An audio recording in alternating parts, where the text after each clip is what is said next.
Well, the issue of police, what are police? Police are an outgrowth of a system that has flaws. So if your system's not designed correctly, you need people to maintain order for those that don't have their needs met, so they have to step out and do things that are, quote, against the law. You can see a whole series of contradictions in the way the law system works for what it advocates versus, what's in practice versus what the system actually promotes. The system that we live in now promotes a certain logical violence. It's a violence of humanity. It's an exploitative system. We have people that have 50-room mansions with 2 jets parked in their front lawn, and we think that's normality or something to aspire to. And the police are there in many ways to protect those super wealthy, who will be the first to become victim to this breakdown we talk about, by the way.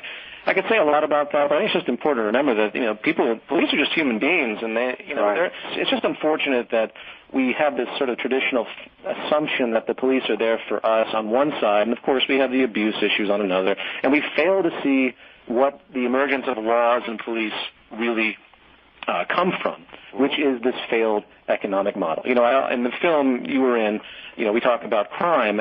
Basic property crime is the majority of crime. Right. If you could just provide the fundamental needs for society, the fundamental needs, and I'm not even talking about a resource-based economy, just if the basic stuff was there, you'd eliminate a great majority of crimes out there. It's that Darwinistic capitalist notion that is such a grave distortion, it's anti-society, that has permeated and created traditional normality, and we just accept these monstrous prison populations, most of which, I don't have to go on that. Your history can explain I'm all that. Over it.